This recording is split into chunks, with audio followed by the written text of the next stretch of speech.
Chapter 10, Mirror's Rampage.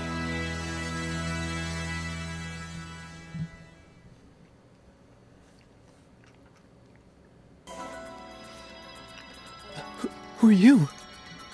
Haruna looked warily at Mirror. I've seen this man before. Maybe he's here to save us? Haruna! Take him and go, quickly!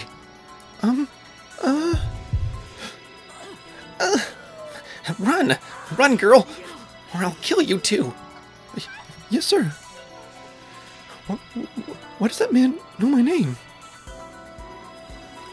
Wrecked by doubt, Haruna hurried to pull Yamato away. Mirror watched her leave, silently.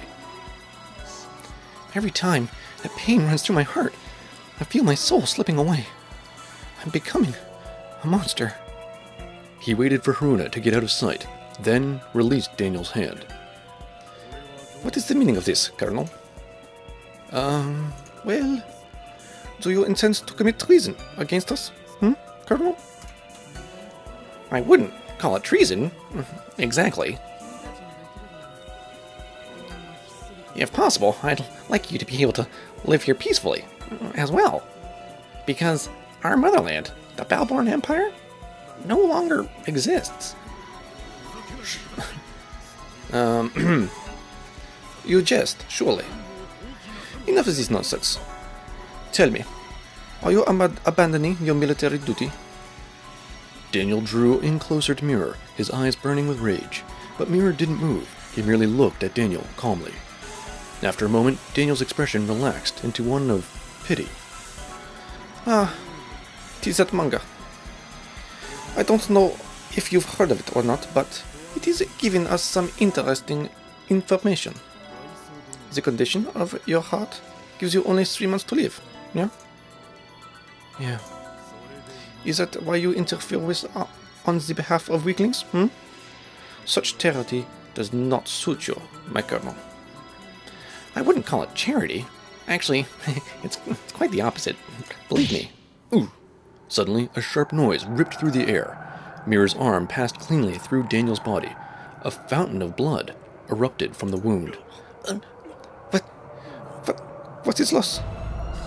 Whenever I feel the pain in my heart, it causes my character to change. How dare you? Daniel turned his hand toward Mirror. Oops! Oh my. An instant later, his left arm went flying. The sudden pain broke his concentration. You can't use your powers when you're in pain, can you? Yet somehow, I can't even pity you. I started feeling so indifferent towards my own cruelty. And no matter what I do, I can't stop it. Ow! Hey, what do you think I should do? Ow! What do you think I should do? Oh dear. Mirror's hollow questioning continued as he ripped Daniel's body to shreds. Blood poured out, flesh went flying. Even after Daniel was clearly dead, Mirror did not stop. Bathed in the blood, Mirror's body began to change. Rin trembled as she watched the terrible scene.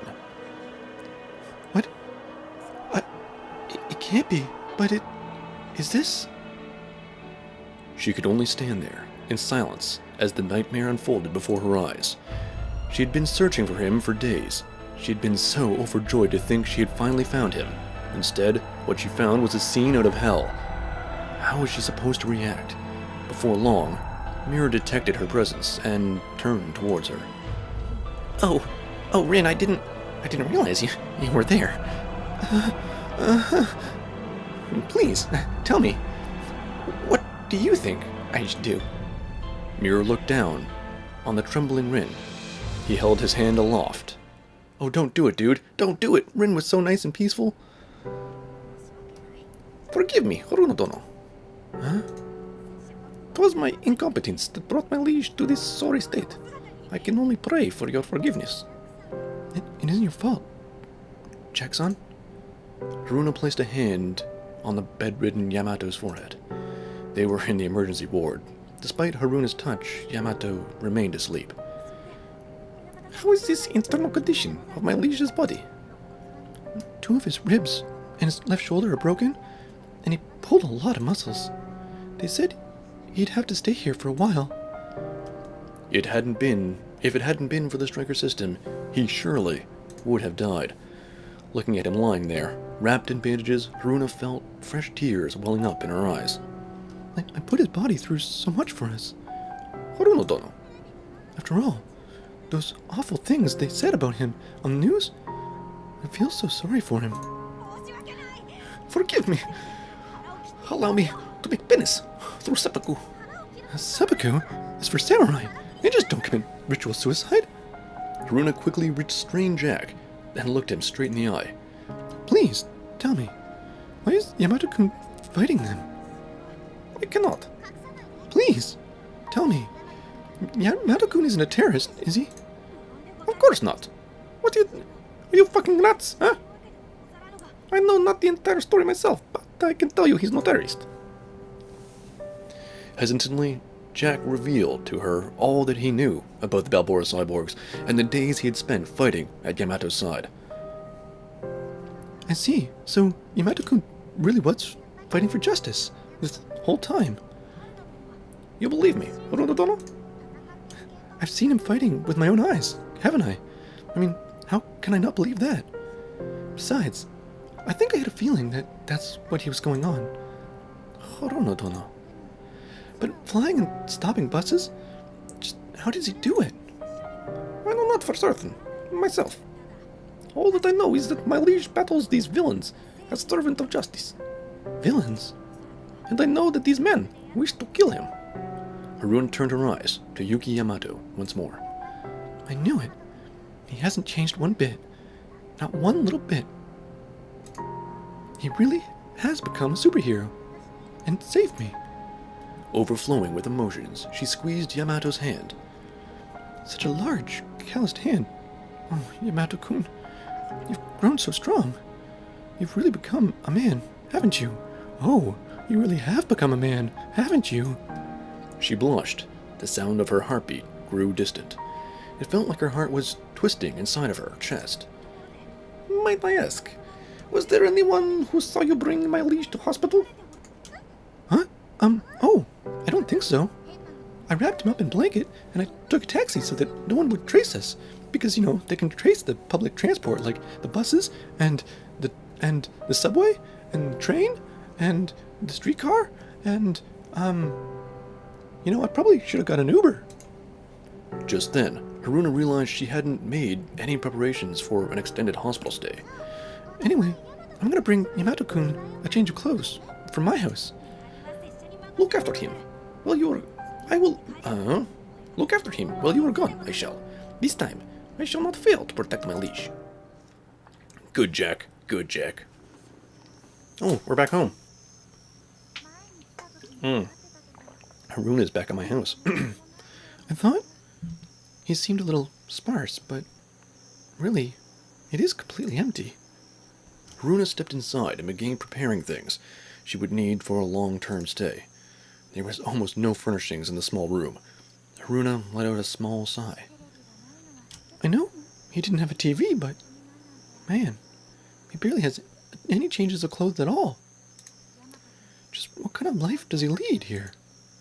She casually began to root through his clothes, fold them, and stuff them into her bag. It was strangely exciting to smell... Wow, the smells of daily life began to enter her nose. You don't say.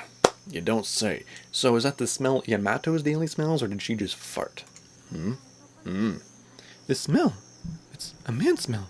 It's Yamato-kun's smell. Just then, Haruna realized she was holding a pair of slightly used men's boxers. Ooh! She dropped them instinctively. After a moment, she picked them back up and examined them more carefully, and found them to be free of skid marks. The worn boxers were soaked through with Yamato's smell. Haruna felt her cheeks growing hot.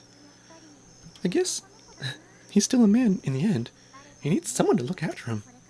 Maybe I should start doing his laundry. In the back of her mind, Haruna imagined herself playing housewife to him. I could also start cooking for him. I just know he's not eating any vegetables. And then, I don't know, we can grow closer and maybe live together someday? And then... Oh no, I can't be thinking this way now. Seized with embarrassment, Haruna grabbed the bag and dashed from the room. Just as she was leaving, she ran into the neighbors coming home. Oh, hello, good evening. Coming out of our neighbour's house, are you? Probably some common thief, I believe. Well, I've got just the ticket for you. Oh, good evening. No, I'm not thieving. Haruna bowed deeply. The luggage fell out of her hand. Well, yeah, let me help you with that. Looks quite heavy, and I'm quite a strong woman, you know. Thank you. You must be, Yamato-kun's... That's right. I live next door. What's going on, eh? What's all that luggage for? You're sure you're not a thief? Oh, no. Yamato-kun was injured in an accident. He'll have to stay in the hospital for a while. What? What's the prognosis? Well, luckily, he'll pull through. Barely. I see. Well, that's good. Well, where there's life, there's hope, I suppose, yeah?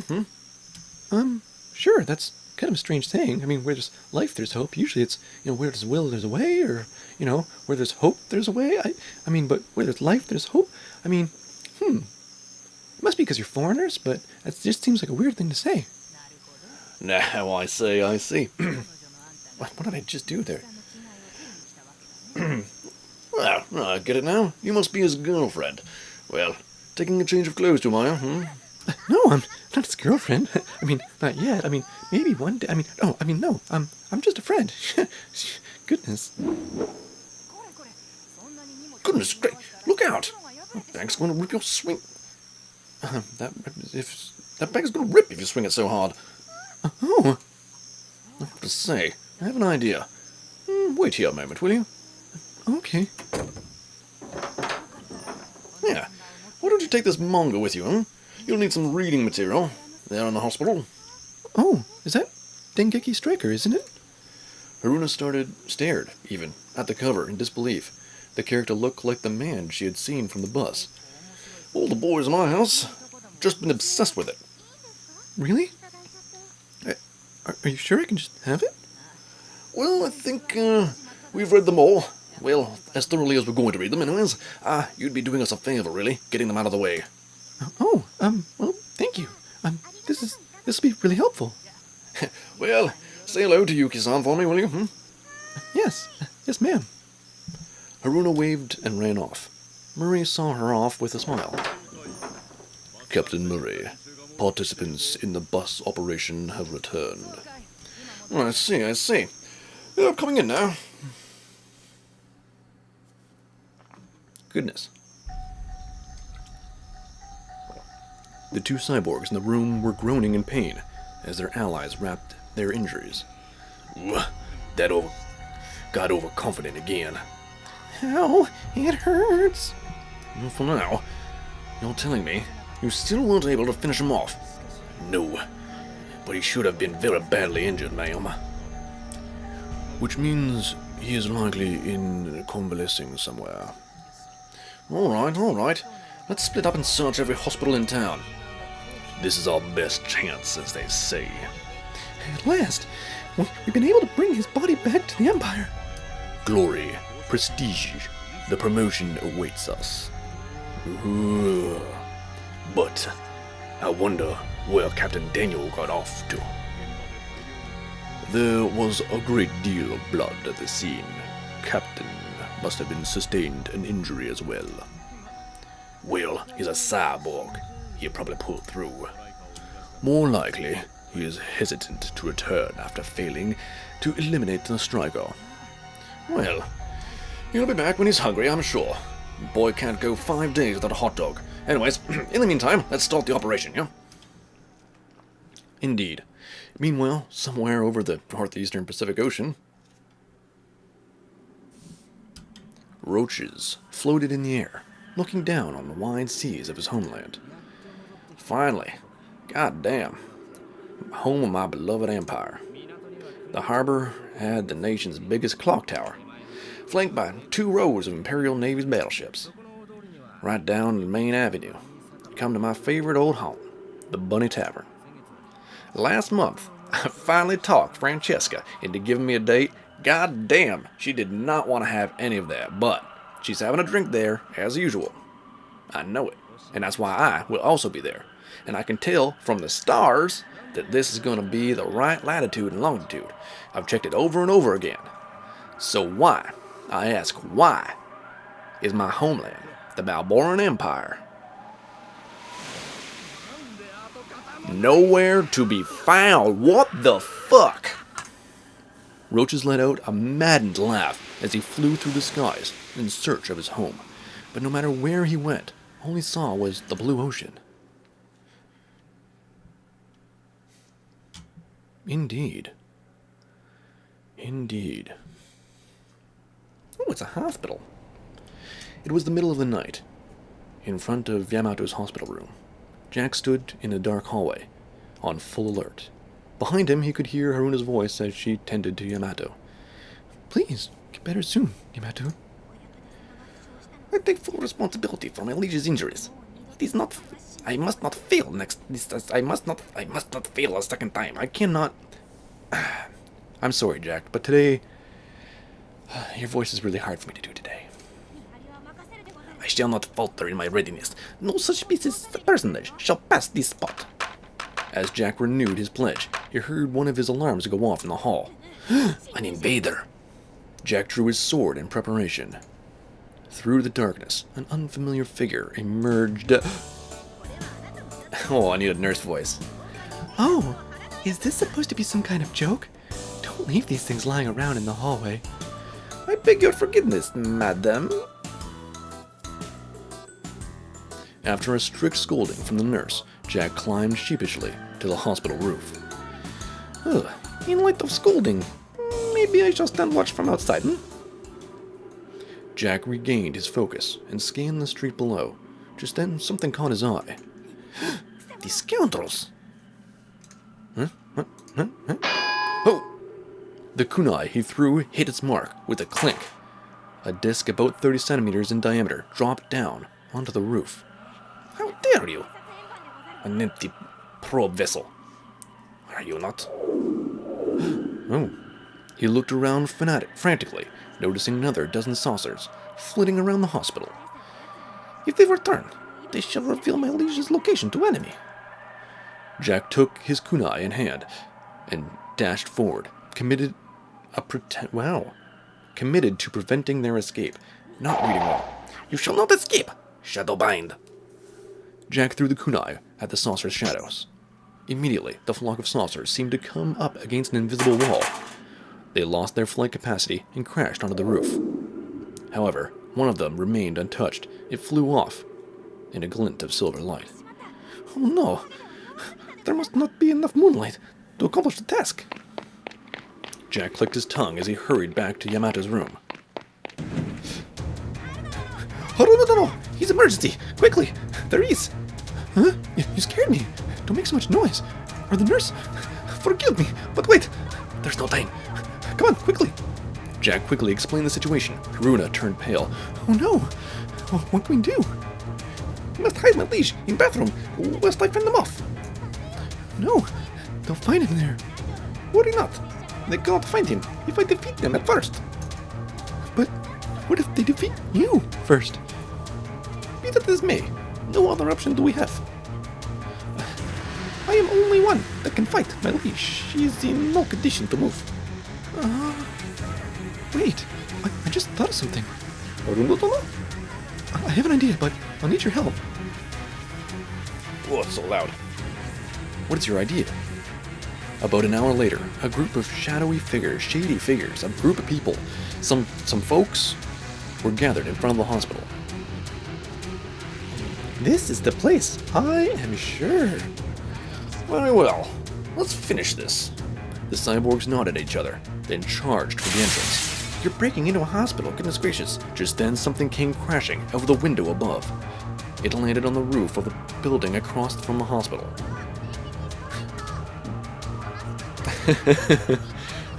I am Dengeki Stryker. return, quickly, if you value your lives. He's not injured at all. What? The four of you, come with me. He's not getting out of here alive. The bionic humans readied themselves as Stryker leapt from the rooftop. Huh? Come back here. And get what's coming to you, huh?